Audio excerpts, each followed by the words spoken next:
Bismillahirrahmanirrahim. Assalamualaikum warahmatullahi wabarakatuh. Ananda, selamat datang kembali ya di channel Umius. Di video kali ini kita akan belajar mengenai pesawat sederhana. Nah, pesawat sederhana ini ada beberapa jenis ya, yaitu yang pertama tuas atau pengungkit. Kemudian yang kedua itu ada bidang miring. Yang ketiga katrol. Kemudian yang keempat roda gigi atau gear. Nah, pesawat sederhana ini fungsinya adalah untuk memudahkan kerja manusia ya.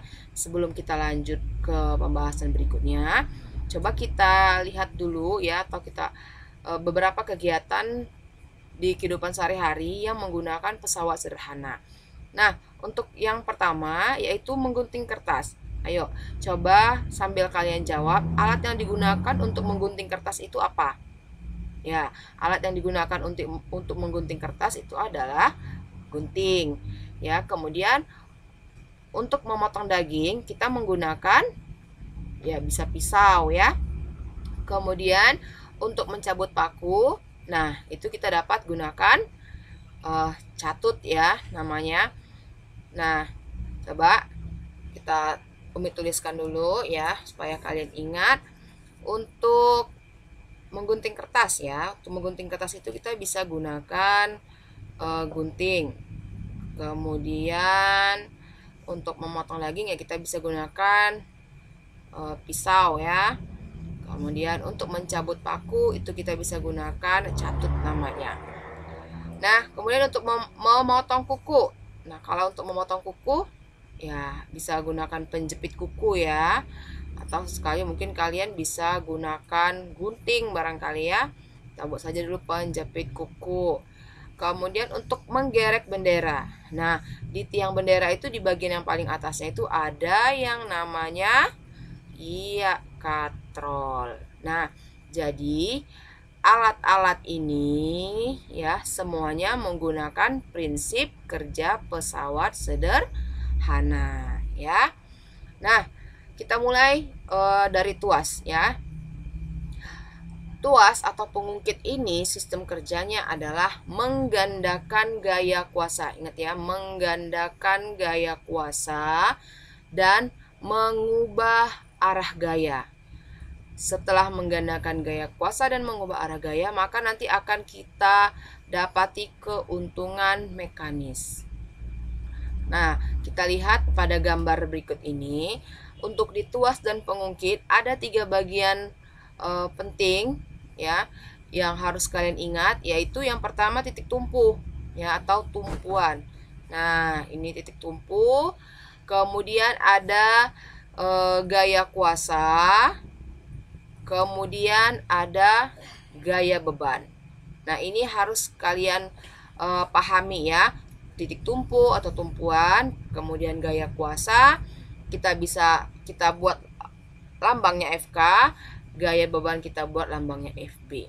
Selanjutnya dari titik tumpu ya, titik tumpu ini ke gaya kuasa, ke posisi ini ya, ke posisi FK ini disebut dengan lengan kuasa atau LK. Kemudian dari titik tumpu ke gaya beban disebut dengan lengan beban atau LB. Nah, cara kita untuk menentukan atau mendapatkan keuntungan mekanis ada 2, yaitu yang pertama keuntungan mekanis dapat kita buat dengan persamaan FB atau gaya beban dibagi dengan FK ya atau gaya kuasa. Jadi keuntungan mekanik sama dengan FB per FK, atau bisa juga kita gunakan dengan membagikan lengan kuasa atau LK dibagi dengan LB ya atau lengan beban ya. Jadi bisa dengan 2 cara ya, FB per FK atau LK per LB. Atau dari kedua persamaan ini dapat kita tuliskan FB per FK ya itu sama dengan LK per LB ya. Ini FB ya. Nah, Jadi kita dapati persamaan ini. Nah, FB per FK sama dengan LK per LB.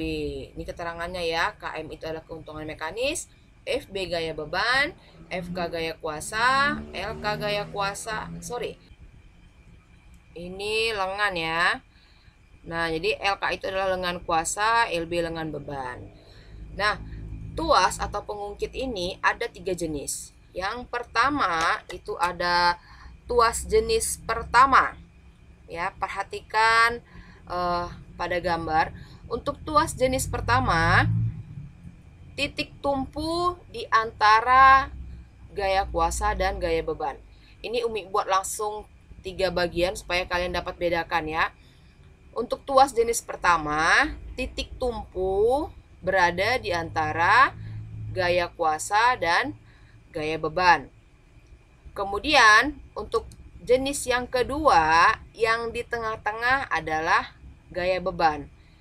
Ya, jadi gaya beban berada di antara gaya kuasa dan titik tumpu. Selanjutnya untuk jenis yang ketiga, gaya kuasanya yang di tengah. Jadi gaya kuasa berada di antara gaya beban dan titik tumpu. Jadi bisa kalian ingat yang pertama tadi ya, titik tumpu, gaya beban, gaya kuasa. Kalau tuas jenis pertama, titik tumpunya di tengah. Kalau jenis yang kedua, gaya bebannya di tengah. Kalau jenis yang ketiga, gaya kuasanya yang di tengah. Jadi cara mengingatnya, ingat tumpu, beban, kuasa.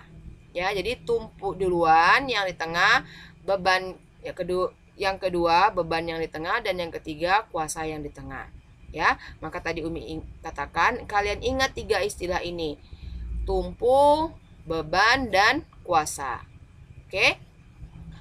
Contoh untuk tuas jenis yang pertama yaitu gunting. Nah, ini gunting titik tumpunya yang di tengah. Nih ya, titik tumpunya di tengah. Kemudian bebannya ini yang akan kita potong. Nah, kuasanya ini posisi tangan kita. Begitu juga dengan ini tang. Titik tumpunya ini di tengah. Ini beban, ini yang mau kita potong ya. Misalnya mau motong kabel gitu ya. Kemudian ini kuasa, ini letak tangan kita. Nah, kemudian jungkat-jungkit. Ini jungkat-jungkit ini sangat familiar sekali ya sama kalian ya. Titik tumpu, ini kuasa, ini beban. Posisi kuasa dan beban ini bisa dipindah nih kalau untuk di jungkat-jungkit ya. Mana yang dia posisinya, mana dia yang masanya lebih berat misalnya ya, masanya yang lebih besar bisa menjadi beban dan sebaliknya gitu ya. Kemudian untuk tuas jenis yang kedua ya, kita lihat ini contohnya nih, pemecah kemiri. Jadi bebannya di tengah ya, ini beban di tengah, ini beban di tengah, titik tumpu ya di ujung, dan kuasanya ini letak tangan kita. Begitu juga dengan ini beko ya, untuk biasa digunakan untuk mengangkat beban untuk pekerja bangunan ya. Jadi ini beban, kemudian ini untuk titik tumpu dan kuasanya. Kemudian untuk tuas jenis yang ketiga, contohnya skop ya. Ini dia skop ya. Tahu ya skop ya.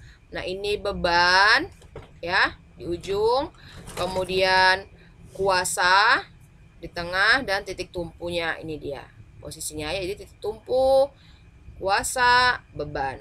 Begitu juga dengan stapler ya. Ini kuasa, ini beban, di ujung nih posisinya beban, kemudian di tengah ini kuasa, dan ini titik tumpunya. Oke. Nah, sekarang kita lihat untuk aplikasinya di dalam kehidupan sehari-hari yang sering kalian jumpai, yaitu permainan jungkat-jungkit ya. Oke, sekarang kita lihat aplikasi dari tuas jenis pertama ini ya, yaitu permainan jungkat-jungkit. Nah, di permainan jungkat-jungkit ini titik tumpu ya. Ini adalah titik tumpu, kemudian ini di sini nanti di ujung-ujung ini adalah posisi untuk pemainnya. Jadi bisa pemain A misalnya sebagai beban, pemain B jadi kuasanya.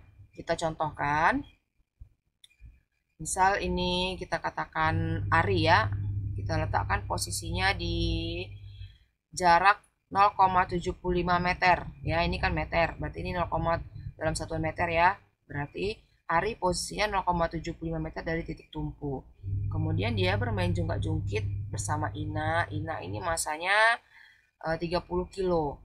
Ya, jadi kita letakkan sama-sama 0,75 meter dari titik tumpu. Nah, supaya Ari bisa mengangkat Ina nih ya, berarti kan ya, maka posisi Ari harus kita rubah. Nah, ingat, udah Umi jelaskan bahwa keuntungan mekanik itu kan dia LK per LB. Ya, jadi keuntungan mekanis itu kan LK per LB ya. Jadi KM sama dengan LK per LB. Artinya semakin besar lengan kuasa, maka keuntungan mekanisnya akan semakin besar. Semakin besar artinya bagaimana? Jaraknya semakin jauh dari titik tumpu. Sekarang kita ubah dulu posisi Ari ini. Kalau semakin jauh berarti kita mundurkan dia ya. Kita mundurkan dia ke posisi 1,25 misalnya. Nah, kelihatan ya bahwa posisinya sudah ke Ari. Artinya dia sudah bisa mengangkat beban atau beban ya, kita katakan Ina di sini sebagai beban ya yang harus diangkat misalnya sama Ari. Nah, kalau dia posisinya kita letak Ari kita letak posisinya di 1 meter. Nah, masih belum terangkat juga Ina, masih di arah Ina juga. Nah, berarti harus posisinya kita letak di 1,25 nih, ya kan? Di 1,25 meter baru Ina dapat terangkat. Gitu ya. Nah, bisa nggak posisi Ina dan Ari seimbang? Ya, kita coba posisinya misalnya di 1,0,5 di posisi Ina, posisi Ari coba kita letak di 0,75. Nah, kita lihat apakah mereka seimbang nih posisinya. Kita lihat ya. Nah, kita lihat posisinya seimbang ya. Artinya ini kan ini lurus nih ya. Nah, ini kemarin. Ini artinya posisi Ina dan Ari bisa seimbang kalau Ari posisinya 0,75 meter dari titik tumpu dan Ina 0,5 meter dari titik tumpu. Nah, untuk keuntungan mekanik Ari itu bisa kita hitung ya dengan persamaan LK per LB ya. Coba kita hitung berapa keuntungan mekanik yang dilakukan Ari. Mekanik persamaannya adalah keuntungan mekanik itu sama dengan LK per LB. Nah, untuk memperoleh posisi seimbang ya, Ari 0,75 ya, 0,75. Kemudian Ina 0,5. Jadi di sini 0,5. 0,5 ini sama dengan 0,50 ya. Nah, untuk memudahkan perhitungan kita bisa hapuskan dulu desimalnya. Kemudian 75 dibagi dengan 50. Nah, sama-sama kita bagi dengan 25. 75 dibagi 25 itu dapat 3. Kemudian 50 dibagi 25 itu dapat 2.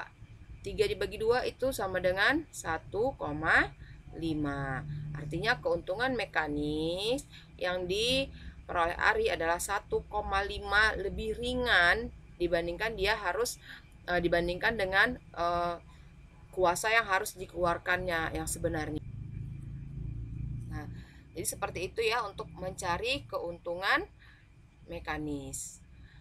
Jadi demikian dulu ya untuk video kali ini mengenai tuas dulu ya. Untuk jenis pesawat sederhana yang lainnya di video berikutnya ya, agar videonya tidak terlalu panjang. Semoga dapat kalian pahami dan bermanfaat. Umi akhiri. Assalamualaikum warahmatullahi wabarakatuh.